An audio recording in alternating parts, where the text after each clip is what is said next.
Welcome to Veterans Health Watch, a program brought to you by the VA Maryland Healthcare System that provides the latest health and benefits information for Maryland's veterans, their family members, and the local community. I'm Kenya Griffin. We've been commemorating the 50th anniversary of a U.S. military conflict that can go by just one name, Vietnam. At the Veterans Health Watch, we're recognizing those veterans who've served in Vietnam. And not just one veteran can tell the story, so we've invited 5. Maybe you'll share some of the similar experiences. Thank you all so much for joining me. Thank you. And most importantly, thank you for your service. Thank you, Ms. Welcome, Kenya. John, can you tell us about your first memory after Vietnam, coming home? What were some of your first thoughts? Being at the airport and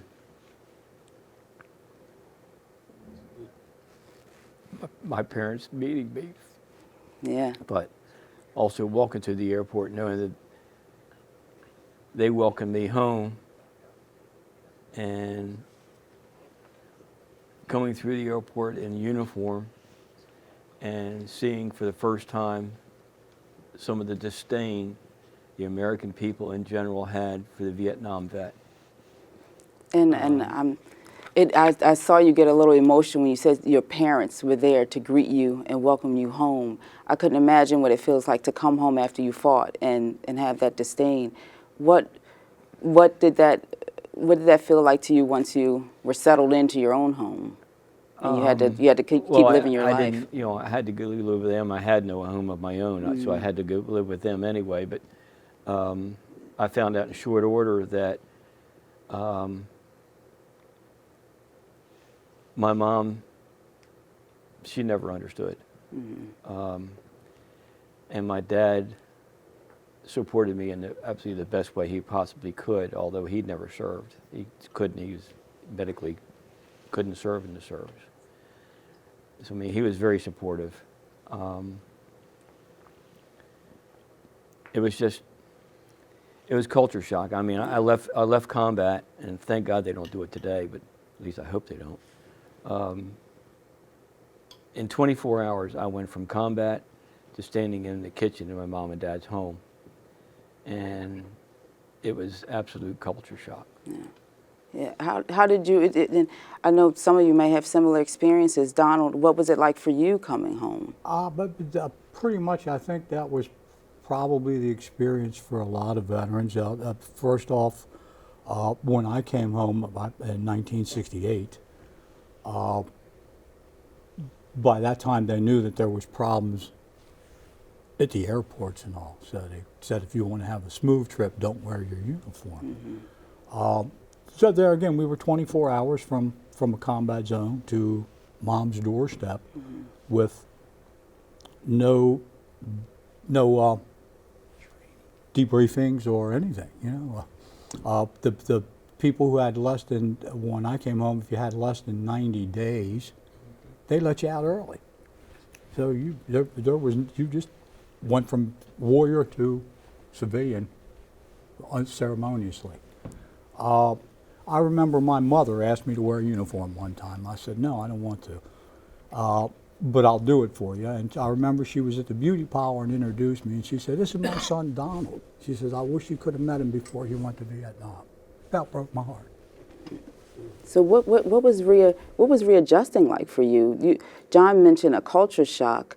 What was the readjustment period like for you, Harold? What was it like to go from one setting that's so traumatic and that's what you have to learn to survive in to coming back home? It was to me, it was like when we came out, they didn't train us to get back involved with the civilian life.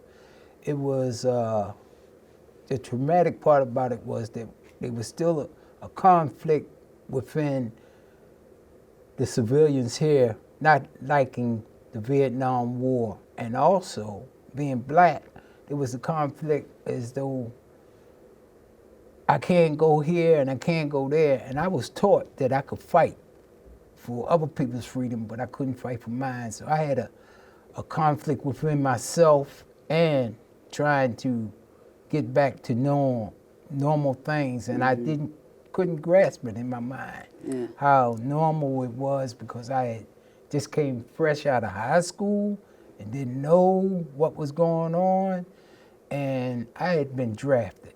And by me being drafted, I went straight there and came back. And the other soldiers that was with me, they were friends and everything, but it was just a disarray. Yeah. It was just a disarray coming back. Nobody here to welcome you, you know, not, and that all you heard was this, they did this, y'all did this, and why did y'all do that, and why are y'all fighting here, and what you fighting for? It was very upsetting. Well, we still thank you now for your service. Yeah. And my father was a Vietnam vet, and he served. He was a Marine, and what he learned as a Marine helped him raise us. So Earl, and I'm going to get back to that transition later. Earl, what was it like for you, that transition period, coming home and trying to readjust to now I'm here? Well, for me, I came back, you know, from Vietnam on a stretcher, right? Because I was really hurt real bad, right? So I spent a lot of time in Walter Reed being put back together and all, you know. So I didn't have too much problems, you know, with getting back into the flow, because I had the hospital to be and all them behind me at that time, right? Okay. Because they gave me a percentage, you know. But the only problem I had that really made it rough for me was I had the memory problem from the wounds, right? So what I fell into alcohol, and that took me down until I met some people at the VA hospital that got me back up, and now I enjoy, you know, coming to work, volunteering, helping the veterans that's in trouble now with their drinking alcohol. And I've been doing that now going on 5 years. Well, thank you for that too. Hey. And Odessa, I know you work with some veterans, but tell us a little bit about your story. Is a little different. We have our only woman on the panel right now. Thank you so much for your service. You had to work in some interesting circumstances. Tell us a little bit about that. My whole tour was up and down the East Coast, from Lakehurst, New Jersey to Orlando, Florida. I just up and down the East Coast. And I was a aviation boatswain's mate, aircraft handler, and firefighter. So I was out there with the Naval Air, and I worked with airplanes the entire time that I was in. And after I got out of the military, I did reserves at Andrews for a while. But so I didn't really, you know, I had my own little traumas that I thought were just as bad as theirs, even though I never saw, you know, war. Like standing in front of a big P-3 4-prop plane while they check the brakes. You know, you're standing there. While they're checking the brakes. They're checking the brakes. So, I mean, and they're revving this thing up as hard as it can go to see if the brakes are going to work, you know. And being a female, I think I was one of the first 12 to actually get to do that. And sometimes that could be as traumatic as having somebody shoot at you, you know. At the time, I didn't know it. Yeah. At the time, I was 21, 22, and, you know, I could probably have that plane hit me and I'd still be standing there. That's how I used to think. You know? So, and getting out, it just bothered me because I did all that, tow tractors and fighting fires that simulated fires. And then I get out and I can't get a job in that field. That's what bothered me, you know. And I knew, you know, whatever, I mean, you know, they're saying because you were in the Vietnam era, because I was never in Vietnam.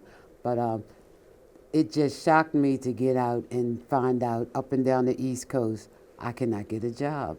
And, you know, and I'm still shocked. And that's what I want to get delve more into that adjustment period and what resources did you use to help you get back on your feet or to find a new path, and after living a new life, how did the VA help you get started? We'll have more with our Vietnam veterans later on in the show. When I saw the fall of Saigon, it was a very sad and depressing moment for me. because I knew all the American blood that had run through Vietnam.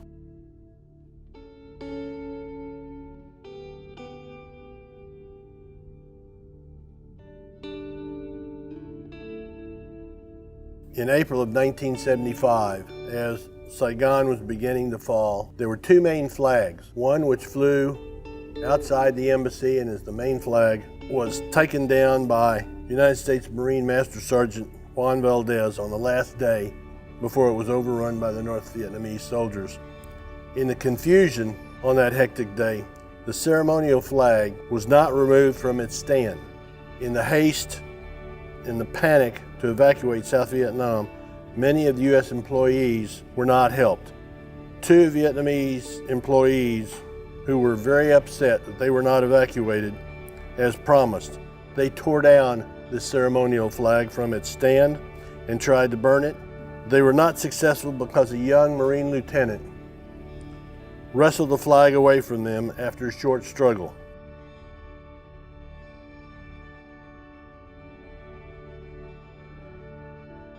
I couldn't believe what they were saying, that they had this flag that was at the U.S. Embassy, and one of them kept it for about 30 years, and then he passed it on to the other one for about 10, 12 years. He was told to do something with that flag, and he was going to ceremoniously retire that flag by burning it, but he couldn't bring himself to do it.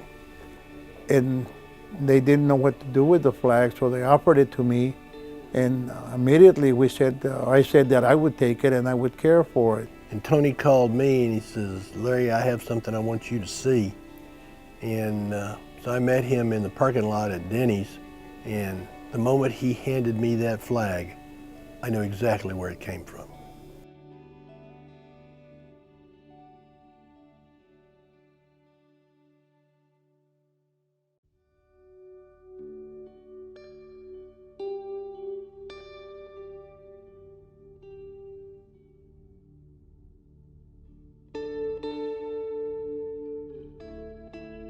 Our organization is keeping alive the spirit of those men who fought till the very end, and that we haven't forgotten all their efforts and their sacrifices.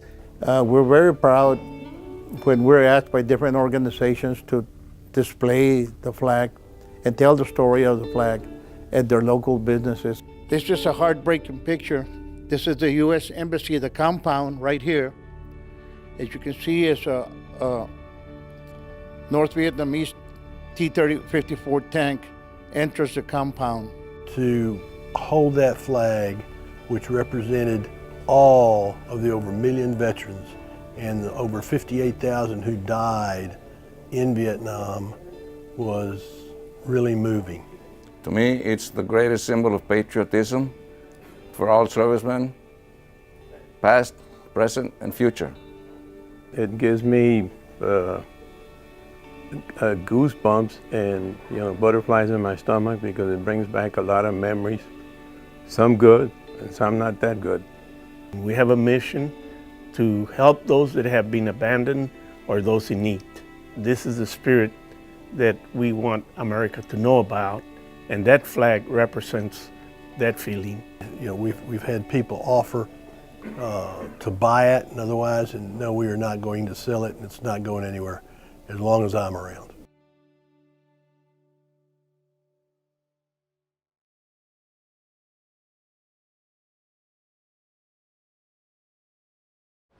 Continuing our recognition of the 50th anniversary of the Vietnam War, we're talking about the healthcare services available to those veterans. Joining me is the Deputy Associate Chief of Staff for the VA Maryland Healthcare System, Dr. Drew Gadea. Dr. Gadea, thank you so much for joining me today. My pleasure to be here. Could you tell us a little bit about the differences in the healthcare needs for Vietnam-era veterans? Well, our Vietnam-era veterans are similar in many ways to our other veterans. They're just aging now. They're our largest cohort of veterans based on era, and I think that their needs are similar in many ways regarding the need for chronic disease management, whether it's diabetes, blood pressure, high cholesterol, and also cancer screenings that they may be eligible for. But there are some differences. Our Vietnam-era veterans were exposed to Agent Orange and other herbicides, and we think that that may put them at higher risk for certain cancers. certain bloodborne diseases and other items. So therefore, we encourage all of them to get plugged into primary care, apply to join us, and then we can help them by screening for certain conditions and treating their ailments. And we were just talking to some Vietnam era veterans about the changes they've seen in society, the VA. What changes have you seen, or would you say VA has made since that Vietnam era? Well, there have been a lot of advances in medicine since the Vietnam era. I think that we are thankful for a lot of the prosthetics improvements that have been made, but also the improvement in detection of certain things. And what, you know, we commonly talk about shell shock and soldiers that suffered from post-traumatic or combat stress after Vietnam, but unfortunately this wasn't well recognized back then. But nowadays we do a much better job in detecting that and treating it. We've got a wealth of resources available because we know that about 10 to 15% of our Vietnam War era veterans still suffer from symptoms of PTSD, and we'd love to be able to help treat them and avoid the impact that it has on people's families and their lives. I met a veteran a few years ago, and he said something that has stuck with me. And it was that when he left, he was a Vietnam era veteran. When he left the military, he went to work. You know, he started a family, he raised his kids, and then when he retired, he settled down and he wasn't preoccupied with anything. And some issues started to resurface, mainly mental health issues started to resurface. Yes. And he came in to seek care. And I know the VA is trying to help reduce the stigma on mental health, the mental health care. Tell me what the VA is doing to help do that, reduce that stigma. Absolutely, absolutely. Times have changed. We welcome folks to share these concerns with us, these symptoms that they're having, and they can do that right at their primary care physician's office. We are fortunate to have primary care mental health integration experts or psychologists in all of our primary care clinics, and they can help talk with veterans about their stress and what they're going through and help plug them into any other resources that we have here that can help them. So absolutely, we encourage our veterans to talk about the feelings that they're having, and whether it's ranging from difficulty sleeping, or whether it's due to nightmares or just flashbacks or any other things that relate to their time in war, because we want to help them. And you're saying that they can go to their primary care doctor, and the mental health doctors are in the same location, correct? Or the same, like on the same floor? Absolutely, absolutely. Our primary care physicians are available. We've got our emergency resources as well, and in all these sites we've got our mental health experts as well, standing by to help our veterans. Thank you so much, Dr. Gadea. Thank you for joining me and for all you do for our veterans. It's my pleasure to be here. Thank you again, Kenny. More from our Vietnam veterans in a minute. My name is Corporal Bradley Joseph Seitz. Kate Weber. Jerry Reed. Will Sanchez. And I have PTSD. I have PTSD. I have PTSD. Treatment has really saved my life. Treatment has turned my life completely around. I'm a living testimony. It helped me. Quit beating yourself up and go ahead and help. But you know you need help, so go get it.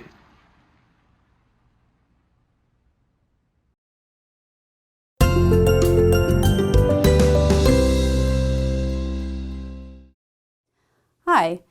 Every year we have natural disasters and emergencies. They're just part of life, right? So what we've done here at the VAMX is we've rolled out one of our emergency preparedness items, because everybody needs to have a plan. Not only the hospital system, but also in everyday life, we all need it.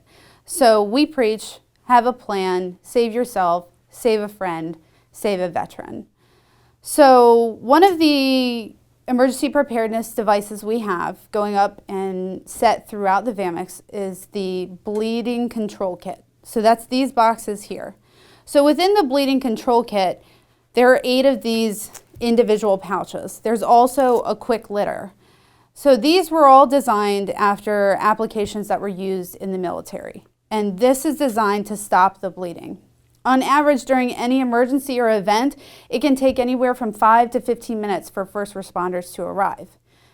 People can bleed out within 5 minutes. It's just a fact of life. So we have a combat application tourniquet. This was designed after the military, and really it's the quickest way to put a tourniquet on yourself or on somebody else, and it's really focused on stopping the bleeding. Within the kit, we also have other items. We have gloves, we have a vent for gunshot wounds, we have gauze that are infiltrated with quick clot, so it stops the bleeding faster and contains it. Also, if you need to drag someone out of the way because the threat is continuing on, there's a litter. You and somebody else within the area, put that person on that litter and you just slide them into safety, really. That's what we're accomplishing here. We have about 157, up to 200 of these throughout the VAMX, and we're designing it for everybody to use. I wish I was invincible, a warrior superhero.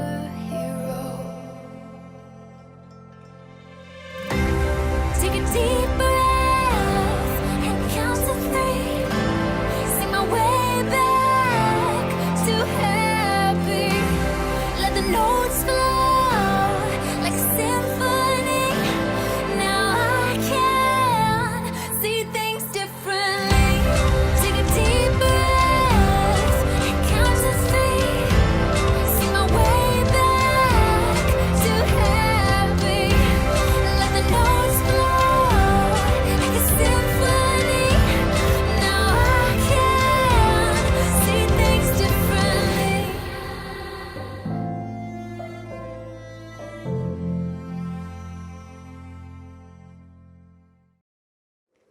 We're back with our Vietnam veterans. So John, tell us about how the VA helped you transition and readjust, get back on track. I didn't get involved with the VA until after, actually I got divorced.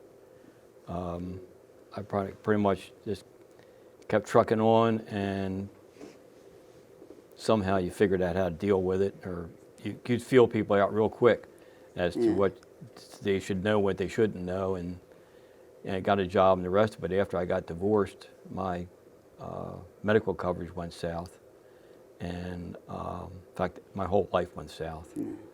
And a friend of mine, pushed me to join the VA, come down and talk to them, and I did. And they were, at that time, I thought they were kind enough to take me on, and I've been with them ever since. And I have no complaints about, how they treated me, what they've done. I mean, it's been a long, arduous process, but like anything, it works out in the end. You just have to be a little bit patient, but it works out.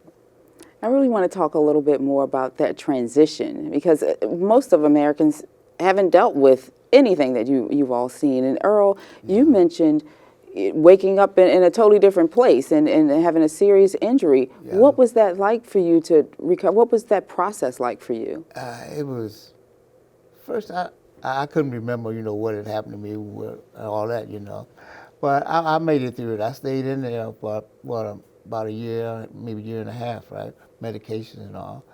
I had the wound inside of my head right there. I have a short-term memory now. So I used to go down to the federal building. They would train me here, but I couldn't remember it. And all they would do, they would give me another percentage, higher and higher, right till they got to 100. And they said, well, you're not able to work anymore. And just to clarify, that percentage is a percentage of the service disability from the work you did in the service. Yeah. And so when you say you weren't able to work anymore, so you were a young man when you came out of the military. I was 20. Because of my memory, I had different jobs. I worked at U.S. Customs, all that, but I couldn't keep up with the work because what I was doing, I would forget. And that was thrown back, so they'll put me here. So they just said, well, you're unemployable. And that had to be frustrating as a young man. How did you deal with that? That I started drinking, and that took it down a little further. Until I got into the things I do not help the patients, right? And now I don't drink.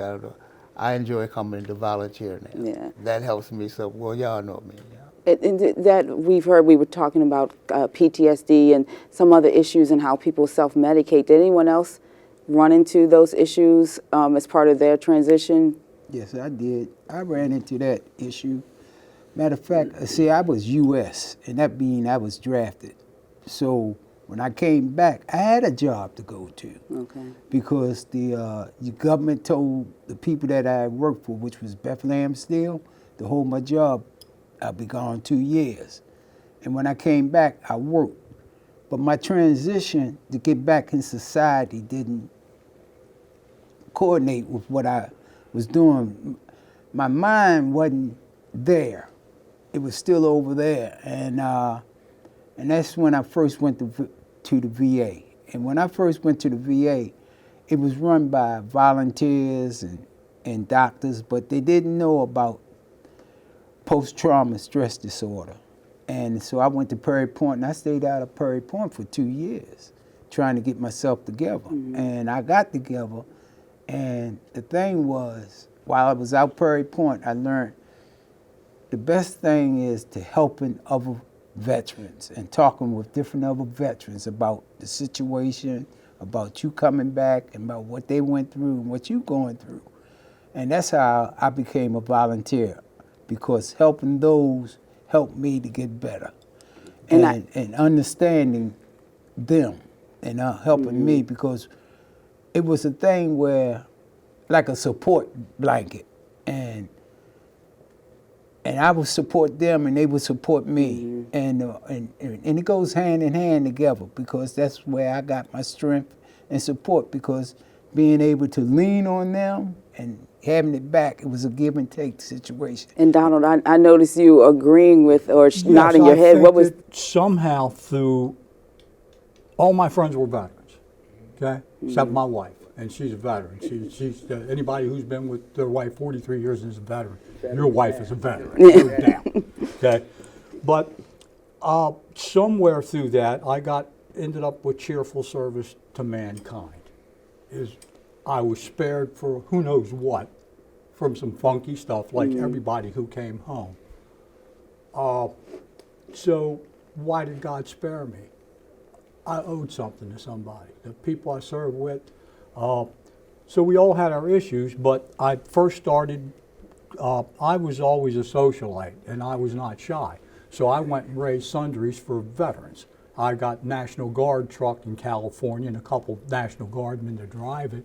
And I would tell them where to pick up the stuff, and we would go to Brentwood, we would go to Sylmar, we'd go to different veterans hospitals, and I'd see inpatients and drop off stuff, and it felt real good.